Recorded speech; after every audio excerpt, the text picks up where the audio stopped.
What's up, ultra happy people? I am your host, ultra runner and coach Tanya here, and I am next to your magnificent co-host, Andy. Without the theme music still, without some sort of thing. No, that's the limits. We said we're not doing that. All right, how's everybody doing? This is a very late recording podcast It's a episode. weird one. We've not heard that as how's everybody doing. Yes. Remember back in the day you used to say that? How's everybody doing? I should start asking you because we truly want to know how are you doing. We had an interesting weekend and we are heading up to an even more interesting week. So we are so excited to share with you all as always. So here is today's roadmap for the episode.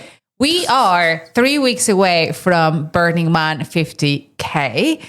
We had to do a long run over the weekend and, instead of fighting the heat outside, I decided to stay in and it's going to be fun chatting about that. Andy did his longest run as in yet too. So we want to hear all about it. Also, we have, like I said, a really fun week ahead. We are traveling to Scotland. Yay! We are going partying and no, we're not. and I'm excited to sort of go, obviously, and show you all the trails where I used to train all these past years. And we hope we get decent weather so we can actually go out there and, enjoy the mountains and the hills and all that. So, that's coming up. But to close the episode, we will dive into the second part of Cocodona 250. We left off in kilometer 120, which it was Whiskey Row, where I seen my crew for the first time. And we're going to navigate now through kilometer 120 to 200 until I get to Jerome, which is the next point where it's sort of like, remember I told you I kind of broke the distance in stages, right? So that's my sort of mental stage. And this is the first time the big man sticks on the trail running shoes and gets out there pacing. How funny was that? Oh my God. Funny. It's like one of those core memories that I'll have for life. Like, I'm not sure if it's funny, haha, or funny, peculiar. I haven't quite. I think it's funny, peculiar. I think we are funny, peculiar. Probably. So let's talk about first things first. We are 3 weeks away from Burning Man. I think I'm getting excited about it. I wasn't very excited last week because I was like, I don't think I will be able to run. And that sort of hooks into our last weekend's training where we had to do 4 hours again. But instead of deciding to fight and, put up with the weather, which that has been the problem the last 2 weekends, that I haven't been able to do a proper training long run because I've melted halfway through. So I was like, you know what? I think I needed reassurance after my long break that I could still do a long distance or a long time, because not the distance, let's say just the effort of like a long time just doing that. So that was a bit of a mental hurdle, was that? It was just like, I just wanted to know I still got it sort of thing.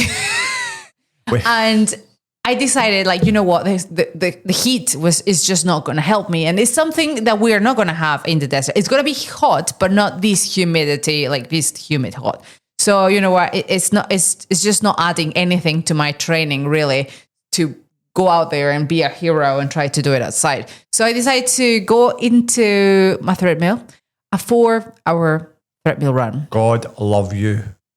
I was a little bit excited about it because I was like, I just want to put my earphones, kind of, even the day before I kind of checked cool documentaries to watch and so on, so on. So I had a whole list. I don't know if you know, but I'm starting for my RARAT exam, which is like to be a broker. So I had like those videos that I needed to kind of like use that time to study. So I was like excited for like to be kind of productive while I was there. And that's how it actually went. I was very productive in 4 hours. I think the first 2 hours went pretty fast. I just started just watching the weirdest thriller, scary documentaries. I'm not even in scary things, right? I'm the people that don't like scary movies. I was wondering why my YouTube I went onto YouTube last night and it had in my, like it In the brings up search, suggestions, no, in the suggestions, all these 30-minute horror movies, and I'm like, what is going on here? I don't recall looking for that. But like you took horror, my but iPad. like, You took yes. my iPad, didn't you? Yeah. But it's like creepy story. I don't know. It's like, And that's the sort of shit you like running, is it? not really, but I is guess I now. am now. I figured out the time went really fast. Well, do you know something funny, right? And this is a bit off topic. See the amount of runners that I speak to? Yes, a long thriller distance. And podcasts. what they do is they listen to criminal podcasts. I'm like, wait a minute. And we're actually out there running behind you. I will be very scared. I will be like starting to listening to things or I don't know if in fact, all the listeners out there, give us a write in the comments. Tell me, right, what do you listen? And tell us what it is you're listening to. But I feel safe because I was clearly in a treadmill inside a gym. I was not like alone in the woods. So I was fine. So it was cool to watch those things. And then also I watched, you know how you start like getting suggestions, right? And then there was these kind of like documentary from, I don't know if it was like one of those like big TV channels, BBC or one of those. And it was an English woman went to live or to document the life in a brothel, legal brothel. Right. In Nevada. Right. You need to stop using my iPad. In Dubai, I don't want anybody to find that sort of stuff in my search history. Do you know what I mean? Oh my God, it was so interesting. I was like all over it. You're thinking about a new direction, are you? I was like, I should be doing that instead of this. Yeah, make more money there. Just 3 hours went away. And I didn't even study that much for my real exam. Just if you were wondering, there was no time for that. I was just too busy checking out the life of a brothel in Nevada. Listen, I'm sure everybody out there is thinking the same as I'm thinking.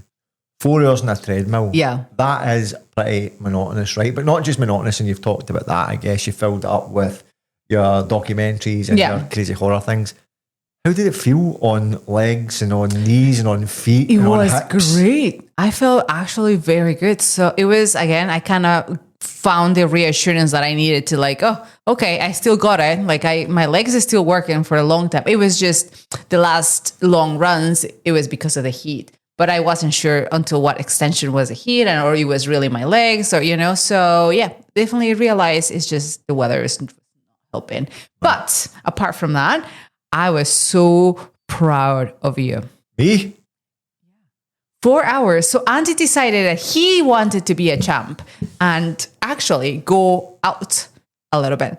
So you got ready, you got your stuff ready the night before, set up your alarm for like crazy morning, wake up so you could beat up the heat a little bit and go out for a run. I said, you know what? I'm not waking up early until I'm doing the whole run in so I can wake up and, even do it later on the day. But you're like, no, I'm going to go early so I can do half in and half outside.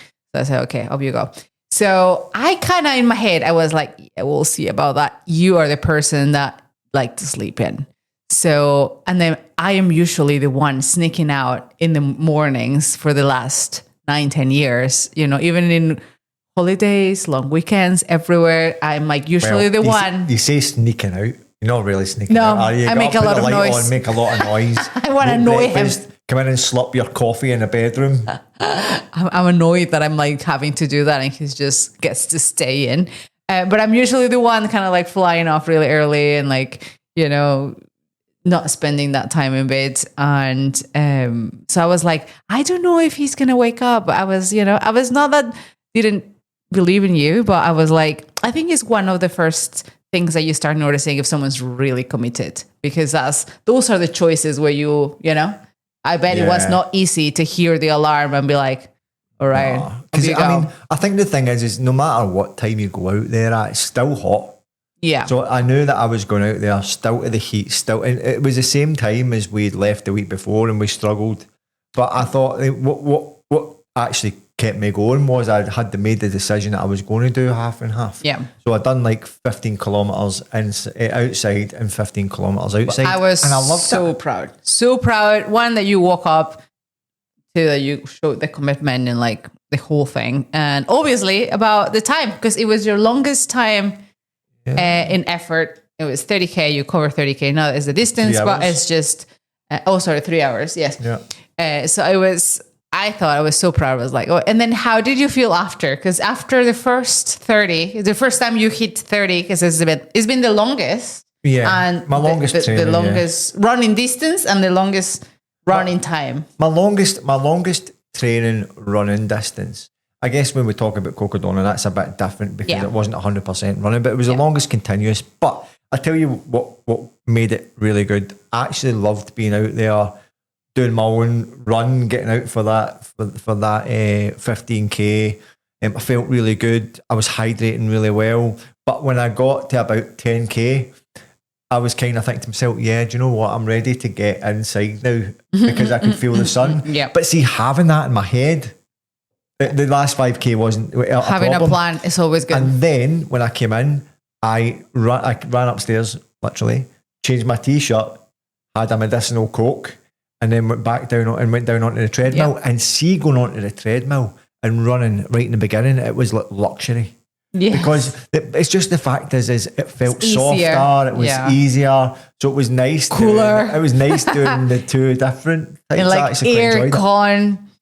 Yep. Gym, it's beautiful. I'd sweated everything outside, so I wasn't even that sweaty inside. See, so it was a fun and productive weekend training for us, and that kind of gave me a little bit more of hope. And I think, I'm excited for Burning Man. More so excited about my outfits. Hope you don't miss them. That you guys have to follow us because this is going to be hilarious. Anyway, so we have, like I said, a fun week ahead. We are flying off later today to Scotland for your brother's wedding. So that's going to be interesting.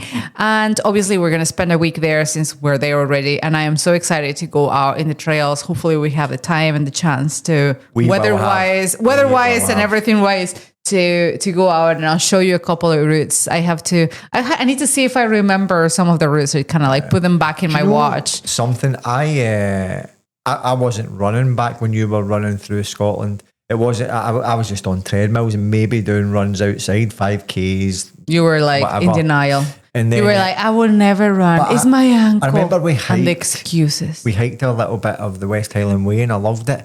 And I'm excited to get out there and run. But do you know what else I'm excited about? To see what I perform like in the fresh air. Yeah, in normal weather. In normal weather, where you can breathe and it's not heavy. You know what I mean? So I'm excited for that. Yeah, you will feel 100 times lighter. So definitely. And faster, obviously, you're going to be. Well, and I've not said this to you yet.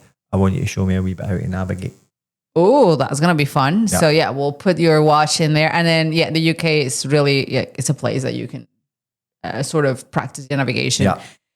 So it's really good because it's a skill that you have to have if you go out in the mountains or in the trails or whatever. It's a skill that you need to learn, definitely, just to safety. And all right, so let's go ahead with facts. Andy's facts. Oh, you're getting this wrong all the time now. I remember halfway through that. It's like Andy's facts. Before we start speaking about Cocodona. Okay. So this week, Andy's Facts is about pacers. Yeah, and we're going to talk a lot about pacers today. Yeah, because as we said in the beginning there on the roadmap, this is a section when you go into Cocodona and you picked up your pacer, Joe. Yes. And then we'll go on and we'll discuss it a bit. But we had a lot of pacers there, and it made me think about, one, how much I valued it and I really enjoyed it. But what value is it really to runners? Mm-hmm. So there is actually scientific-based facts on it. There is. I just like the company, I think. Wait till I tell you guys. All right. So first of all, pacers help regulate pacing and reduce decision fatigue. So we've talked a lot about decision fatigue in the past for whether it be heat or dehydration. But science says a 2021 study in Frontiers in Psychology found that athletes performing in high-stress endurance events experience decision fatigue, leading to erratic pacing, poor fueling, and lower performance. Why it matters? Stupid decisions. Why it matters? A good pacer keeps you consistent and deliberate when your brain is tired. They help you conserve energy for moving, not from constantly asking, should I slow down? Should I eat now? But actually giving you good advice on the time when you need it. Correct. And even navigation. Like they will help you to navigate if it's a tricky route. Yeah. Look out for those flags. Next one is running with a pacer reduces perceived effort. Yeah. So science says a 2014 study in psychology of sport and exercise showed that athletes running alongside a partner or pacer report lower rates of perceived exertion, even when running at the same pace or faster speeds. Why that matters is the miles feel easier with someone beside you, even when they're not doing the work. It's a mental trick that leads to real measurable performance gains. I think you can notice that in any run. Yeah. See, even if you run just with someone distracted. In a 5K or a 10K, they're just talking. That's why I like to run, for example, with podcasts, even though it's not a person, but you're like listening to someone chat. And that makes definitely time to go faster. We even said about our podcast, because I listen to our podcast when I run, just to make sure. Which I don't know is a bit narcissistic. I'm not, but I do it as well. I'm like, did I just said that? Really? Oh my God. So it's really good because you feel like you're listening to someone, and definitely time goes pretty fast. Yeah. Right. So see this one, right? You're going to love this one. And when I read it, I didn't know why. I never thought about it before, right? But pacers reduce cortisol and anxiety during extreme effort. Yeah, because you don't feel alone. Yeah. Well, science says research published in the Journal of Sports Science and Medicine found that athletes supported by pacers had lower cortisol levels and better emotional regulation in extreme distance events. Yeah. Why this matters? You're less likely to crash mentally or spiral into self-doubt if you've got a calm, confident presence guiding you. Pacers don't just carry snacks, they buffer your nervous system. Yeah. I think you're calmer because you're like, okay, at least I'm with someone. I'm not alone out here. If I get lost or something happens, like it's better when you're have a companion. And I'm sure we'll talk about this when you talk about Cocodona, but when you first picked me up, I feel like that was almost the reason. Yeah. You know what I mean? But we'll talk about that in a minute. Next one is pacers improve race outcomes by keeping runners moving during crisis points.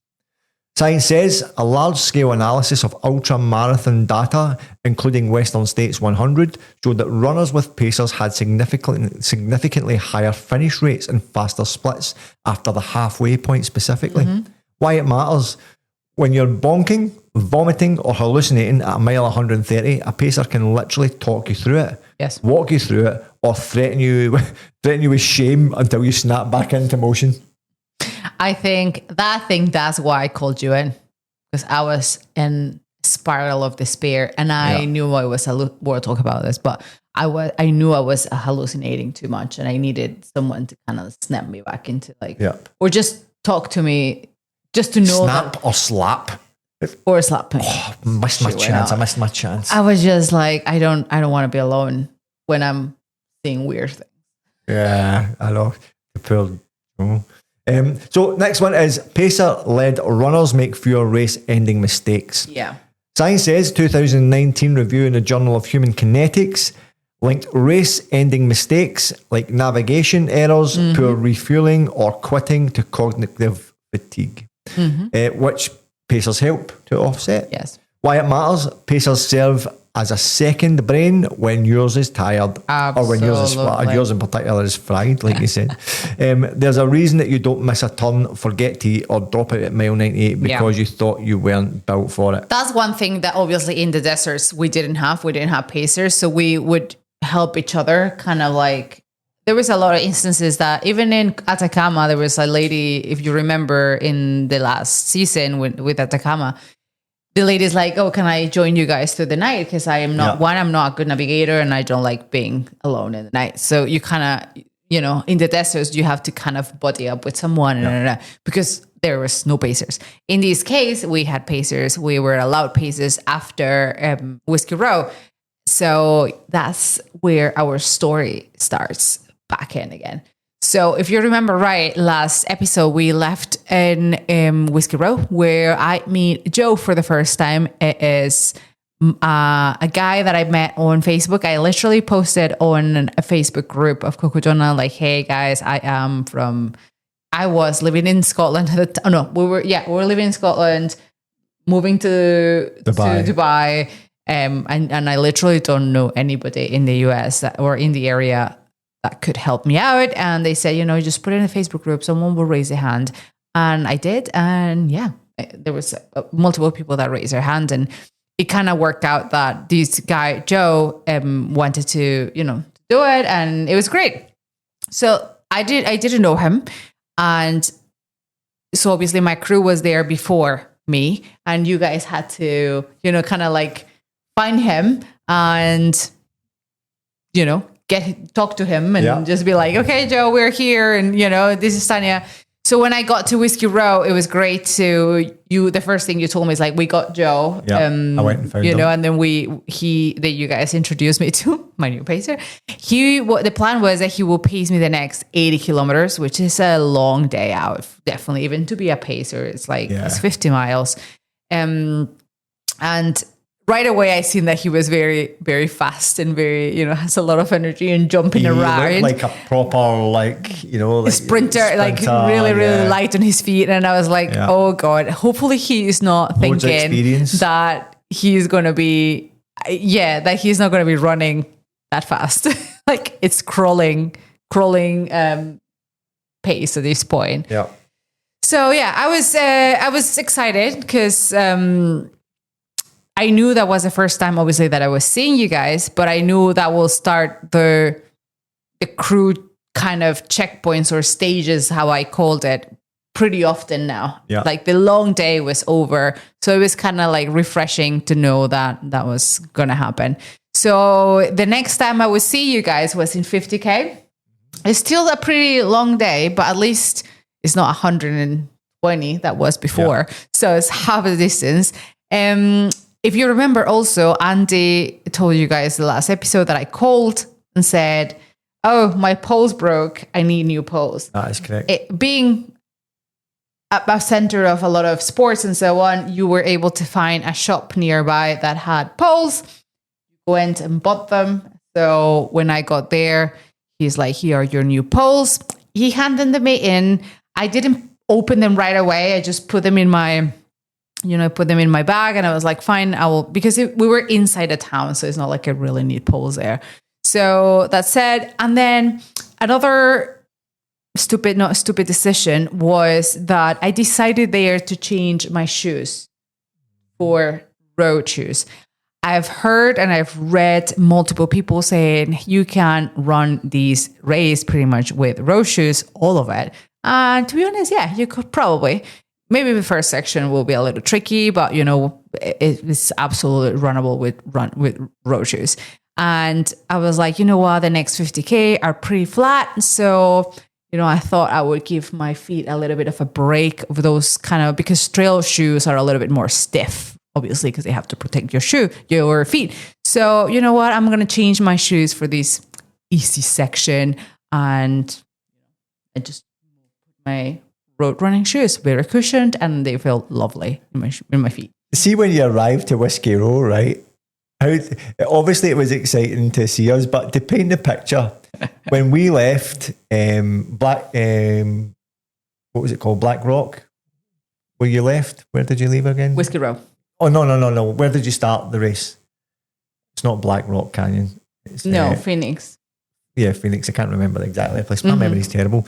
But when we left the Airbnb, we had this American road trip playlist. Oh my God. And we stopped into Walmart and got some like proper American snacks and stuff like that. You guys were so American. So when we arrived there, we had this total vibe of us, the three of us, where had been singing like American, like just American road trip songs and eating things. So we were in an absolute high. You guys were in Americanized. We were in an absolute high when you got there. And I was thinking to myself, I wonder if you felt that when you came in. No.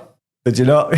You were too busy worried about your feet. I was a bit dead. I don't agree with that. No, I felt good. Because you came into Whiskey Row like running, smiling, happy. Obviously to see us, but you were moving really, really well. I know you well enough to know that you were moving really well. I was fine. Yeah, I was okay. It was 120 kilometers and I was fine. I was, too early to die yet. So I was, moving okay. And so I picked up my pacer Joe. I think I didn't spend too long in there. I had planned for a stop in there, but I decided not to take that stop because I was feeling like energized, like I had energy. So I was like, what's the point of trying to sleep if I can? So I just decided to keep going. And we are moving into Prescott right after Whiskey Row. And let me tell you, that place is absolutely stunning. I was like, what is this place? I've never seen anything like this. It was just so unique. And they had these big rocks, like big boulders of rocks, red. It was like these reddish. Yeah, and even I said it in a video, very funny. I feel like I'm in the Flintstones. You remember how the Flintstones were, like where they live, like these big boulders, and they were like rounded, big rocks kind of thing. That's exactly how it was. And so in the next kilometers, we were climbing up and down those big boulders to kind of cross that area of Prescott. And it was a little bit terrifying at sometimes because you were like hanging off a big boulder of rocks. And walking and, your legs at that point, they were fine, but they were, I don't trust my legs too much after 100 and something kilometers. So it was good. So when I'm like, you know what, I'm going to use my poles now. So I take out the poles out and I realize Auntie bought gigantic poles for like.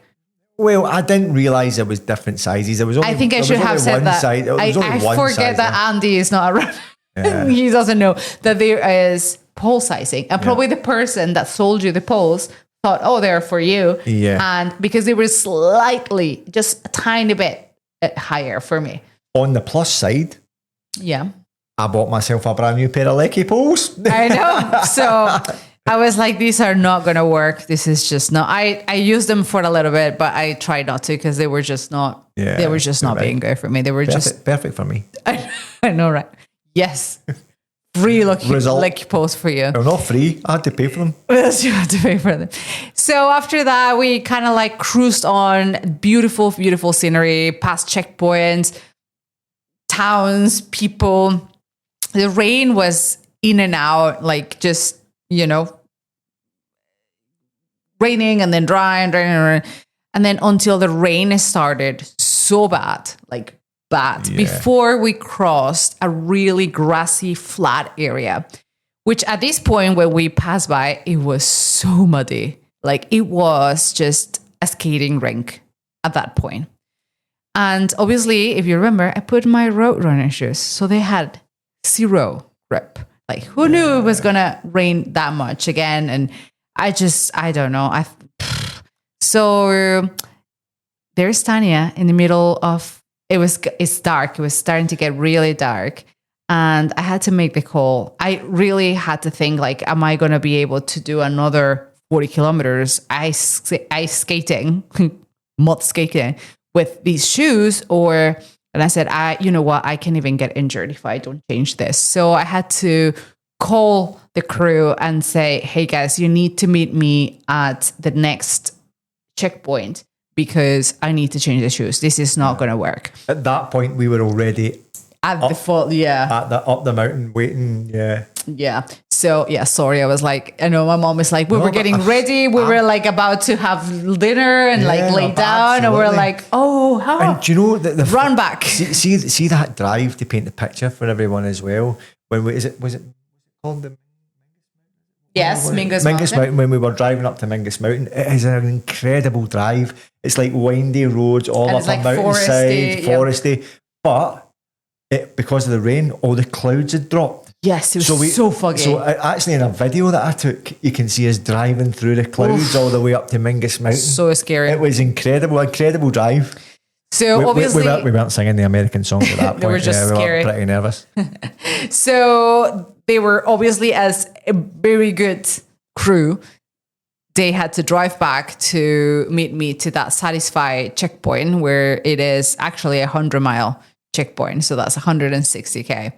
And I needed to change my shoes. And I think you guys had a problem to get there, isn't it? Well, like you couldn't find it. What happened is the GPS point was different. So it was showing it on the opposite side of the road. This was not a planned checkpoint. Yeah. So suddenly they had to figure out where is that checkpoint and obviously navigate there, which it was not put in practice before. So I can imagine how that was difficult. And the frustrating thing is we could see runners running along the field. Yeah. So it was all field, muddy, exactly. and it was like this muddy, thick, muddy track at that point because so many people had been. That's where I was, and we could see, but we couldn't see where it was, and the GPS was showing us it was the opposite side of the highway. So we're like, how did we even get there? It was tricky. So I was happy that you guys made it. I when I got there, everyone's like, "Oh, it was so difficult to get here," but you know what? They made it. I know that if I tell them to be there at a certain point, I know they would. So that's what they did. They went in and saved the day. They arrived when there was like a monsoon happening. Remember, it's like it was so rainy and heavy rain. And I was very sad because that was supposed to be my favorite checkpoint, which is the Satisfy camp. There's usually like by previous races and videos that I've seen and photographs, this checkpoint is usually like where the party is because you're celebrating 100 miles. There's like a DJ, massages, like there's like these cool comfy loungers and stuff. And, Satisfy with all that swag, But instead of that, I found these like mud pit. Rocks that were like soaking. The couches were impossible to sit in. They were all wet. And the gazebo, remember? The gazebo came in the way because it was holding all like they the had water. to be clearing the water of the gazebo, which I heard later on that it broke into the kitchen. Right. So people that were coming after me, I think they were left with like no food. Like they had to figure out because there was water came in. But do you know something I've got to say? And I don't know if any of them will be listening. A massive shout out to all those volunteers. And the ones in the Satisfy camp in particular, because people were coming in literally and collapsing. I seen them collapsing, just lying there, and they were so helpful, and they were feeding, and they were literally feeding people as well and making sure they were okay. And a big shout every out to them. checkpoint, amazing, they were amazing. Those guys, and it just looked like a bad fire festival. You remember that? Oh yeah, the fire festival. Yeah. It was just like that. It was just sad. So I was disappointed because I was not getting sort of what I paid for. So when the crew got there, I decided to stop for a bit because the rain was just relentless. And I was like, you know what? I'm just going to wait for a little bit until hopefully the rain kind of stops and just rest, because I didn't rest in the previous stop. And so it took a couple of hours there. I cannot really remember. It's already got lost a little bit your on that. pacer at this point was absolutely soaked through. So he was like literally had a clothesline trying to dry off his clothes, because I don't think he fully expected it to be as bad as it was, 'cause he comes from the area. But I think nobody, and he's not used to even this amount of rain. I mean, you were in the middle of the desert. Let's remember this. Yeah. So once I got up, got the team ready, the pacer ready, and we were back in the road. With the new shoes, it felt 100 times better. At least I had a little bit of grip. So, but again, the mud pit, it was the muddiest pit ever. Like it was just a mud skating rink. And I think that section would have been in normal circumstances without the mud, because it was pretty flat. Though that big, which was a long stretch, would have been one of the fastest sections of the whole road.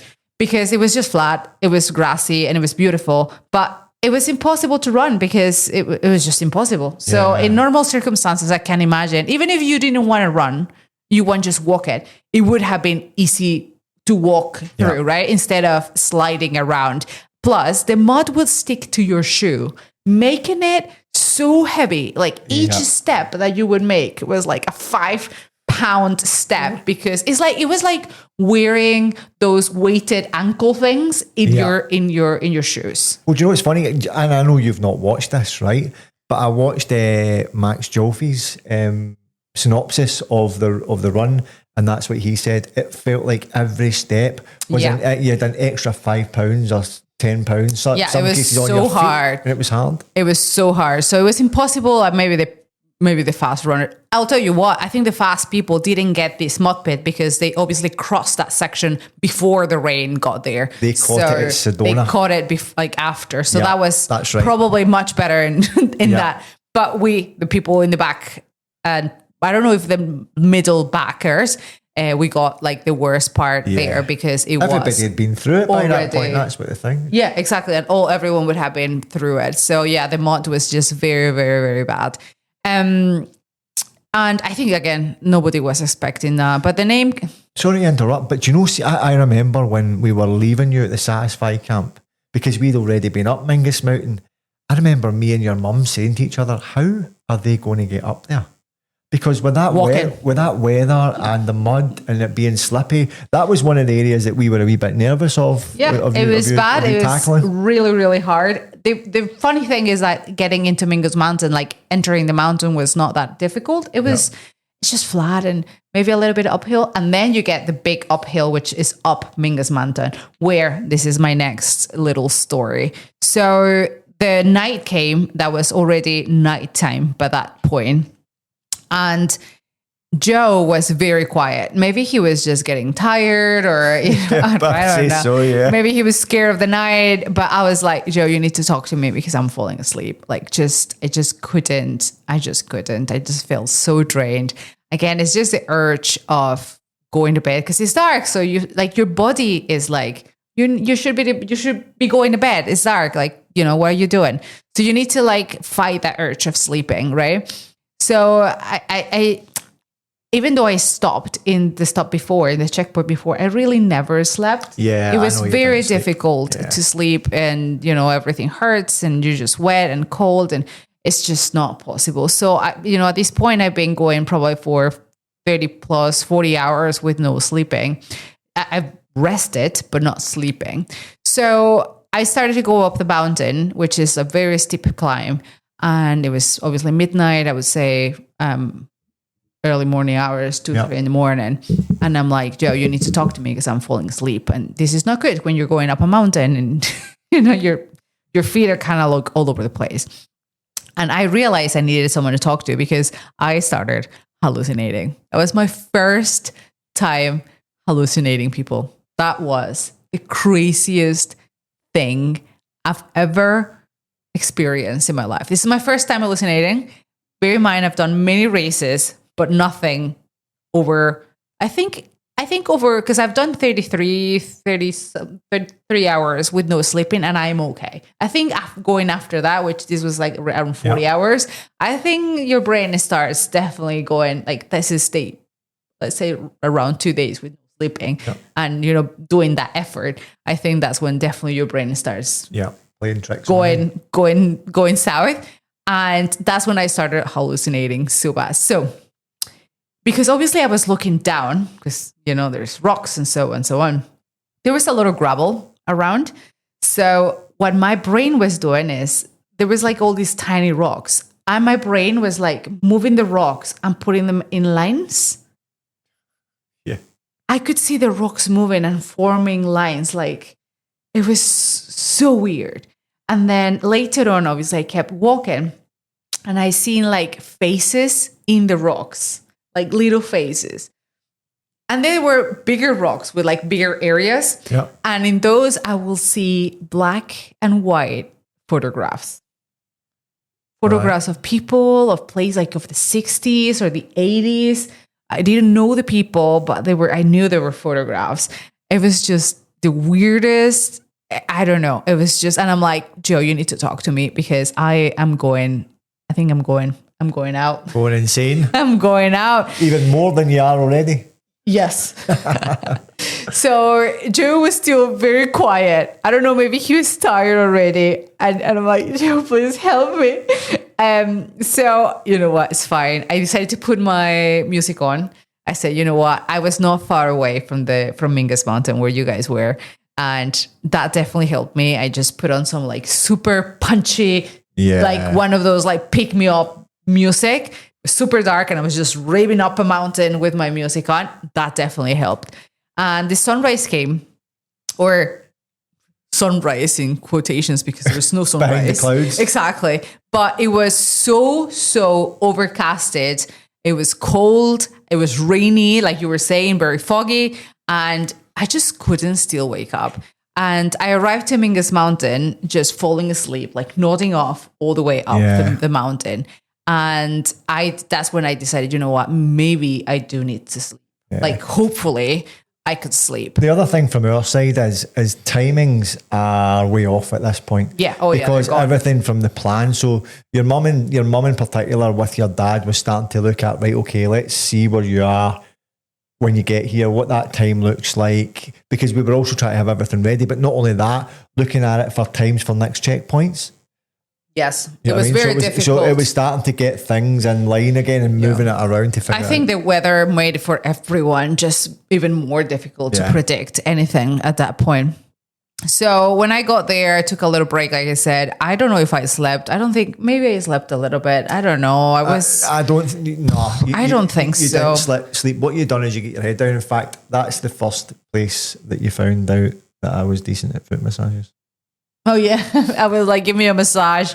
So it was very painful. My feet were very painful, and Andy decided to massage them. When he was doing it, it was painful, but then I really felt a relief on my feet, and I was like, this is gold. Like, let's keep doing this. But the weird thing is they kept cracking. Yes, and stuff like that. My feet cracked a lot.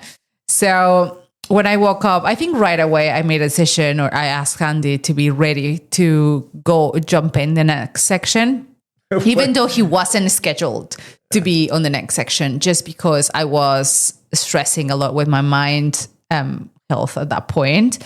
And Joe was doing a great job. Like, don't get me wrong, but I just needed someone to talk to, or just someone that could speak to me and just feel a little bit less lonely.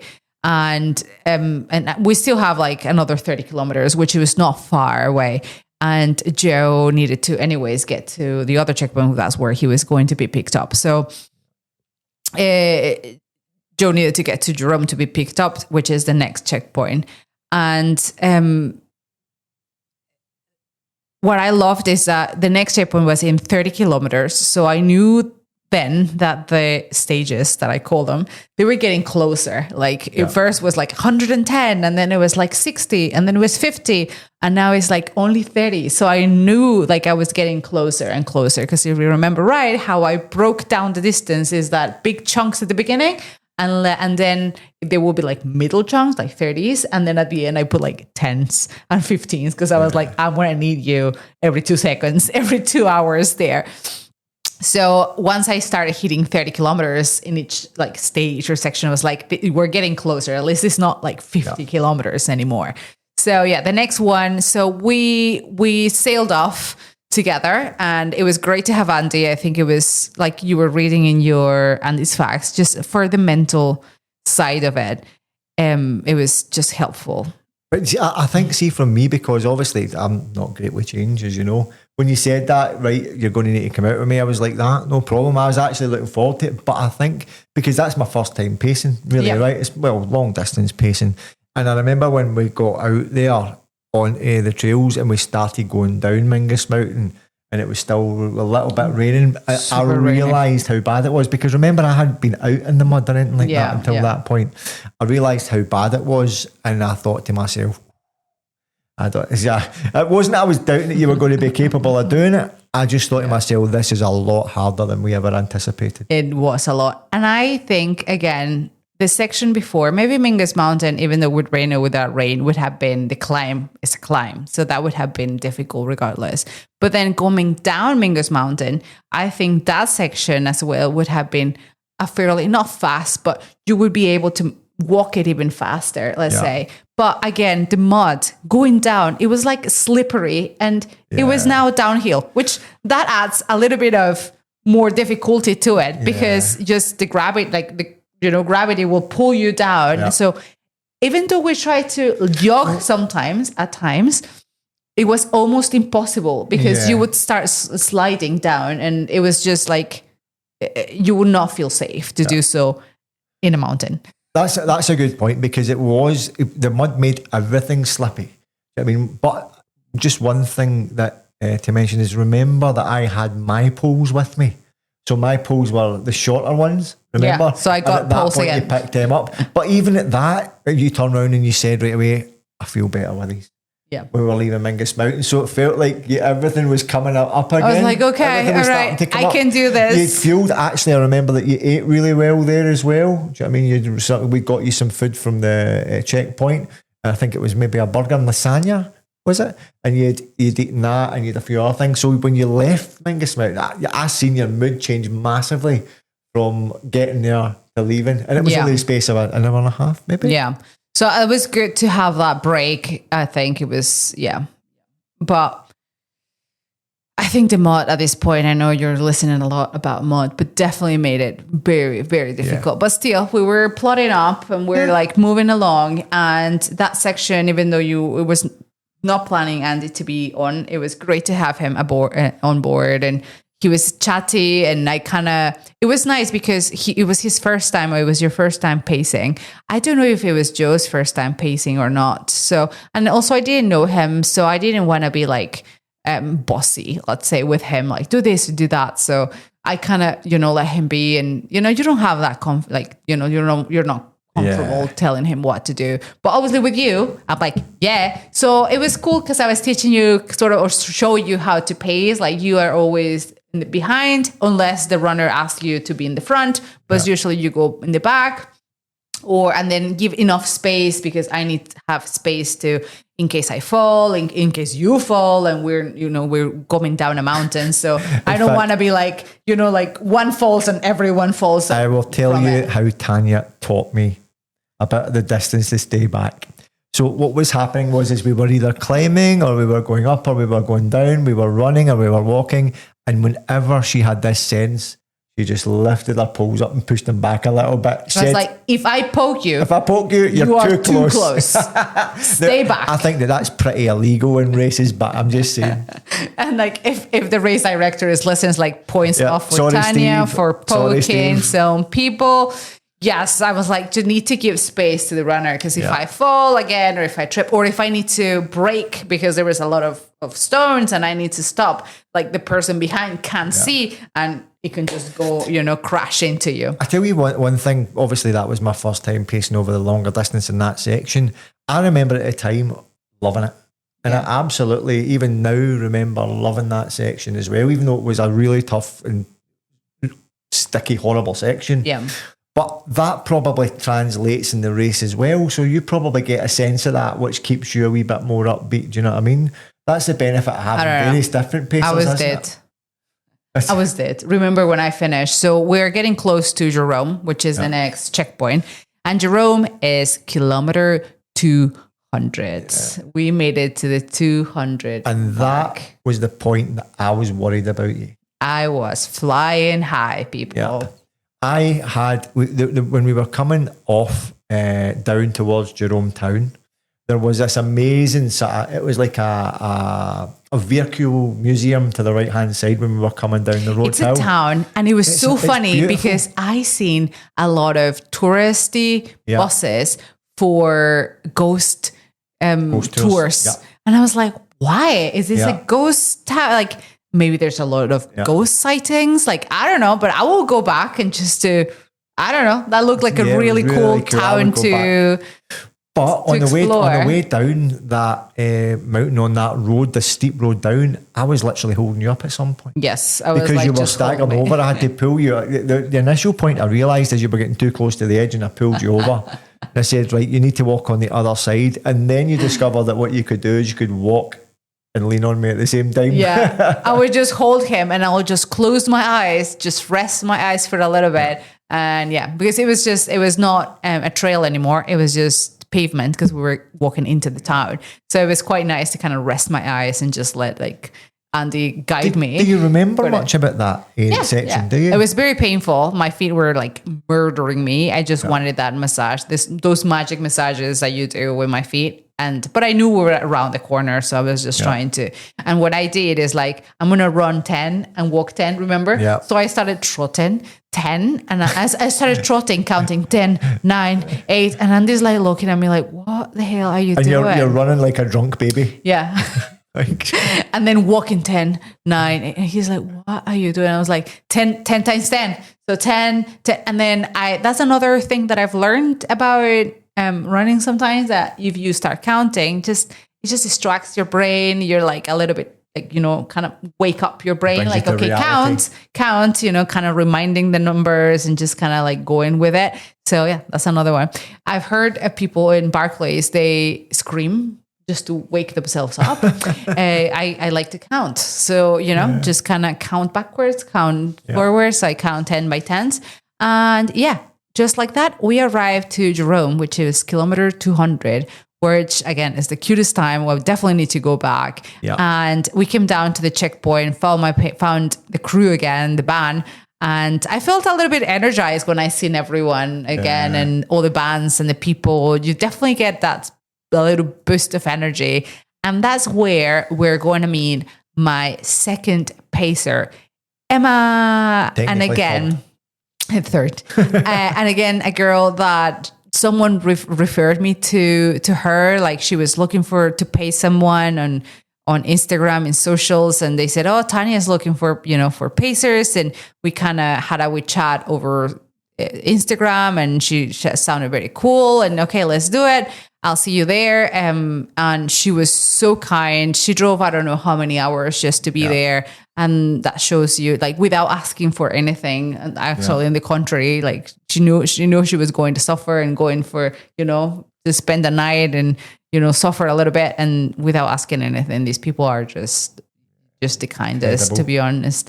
So it was so, and she was so full of energy too, and she was young, and I love it. She was a woman as well, so I was like, yes, let's do this. It actually surprised me how quickly you turned yourself around.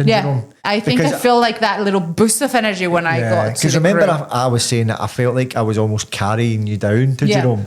And then you got in, you got a foot massage, like with the guys, the pacers sat down, they had like a coffee. By the time you'd done that, you'd had some soup, I think, at that point. And then it was like all of a sudden you were back in the game. I said, okay, foot massage, quick change, and we were out. Me and Emma for the next stretch. I think it's the next 30 kilometers because also Emma needed a shortish stretch. She didn't want to do over 30 because that's sort of what she wanted to do. So that's why I placed her there, because that the next stretch was suitable for her.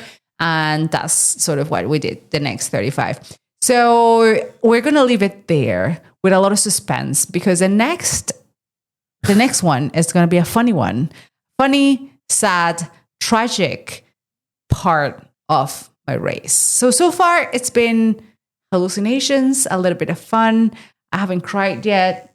It's been up and down the emotional roller coaster.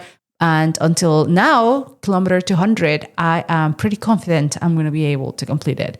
I was feeling not great, but not horribly bad either. And my stomach was feeling great. Like I was good. Like overall, I was surviving it.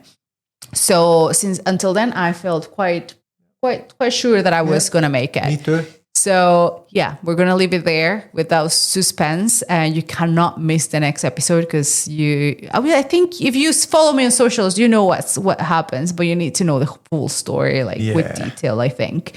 But we will be back next week, probably later next week, because we are going to Scotland. We are going to have so many things to talk about. Yeah. So remember to keep doing whatever makes you ultra happy.